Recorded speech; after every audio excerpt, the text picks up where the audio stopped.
कार्तिक महात्म पहला अध्याय।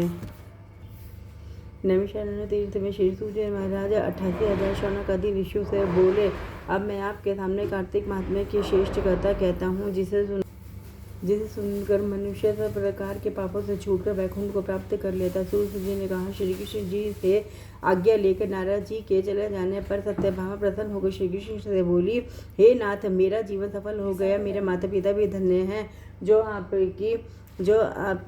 आपकी 16,000 रानियों में मैं अत्यधिक प्यारी हुई।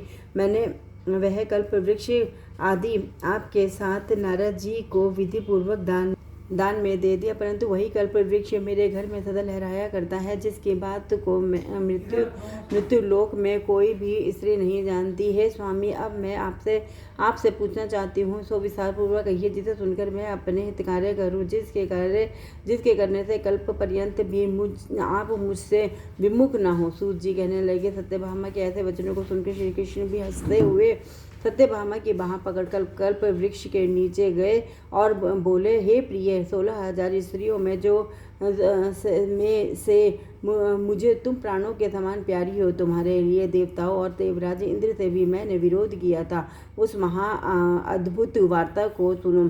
सूत जी बोले, एक दिन श्री कृष्ण भगवान ने सत्यभामा के साथ गरुड़ पर सवार होकर इंद्रलोक में जाकर कल्पवृक्ष मांगा। तब इंद्र के ना देने पर गरुड़ का इंद्र से घोर युद्ध हुआ।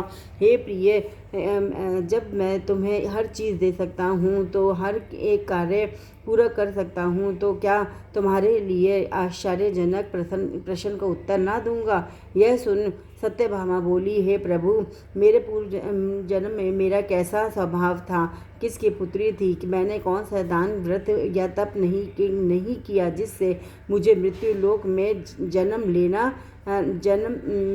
लेना पड़ा, और ऐसे कौन से शुभ कर्म किए कि यहाँ आकर आपकी अर्धांगिनी हुई और आप गरुड़ पर सवार होकर मुझे साथ में लिए इंद्रादि देवताओं के स्थानों में फिरते हो। तब भगवान बोले, हे कांते, तुम पूर्व जन्म में किसकी पुत्री थी, कौन से पुण्य और व्रताधिक तथा शुभ कार्य तुमने किए थे, वह सब कहता हूँ।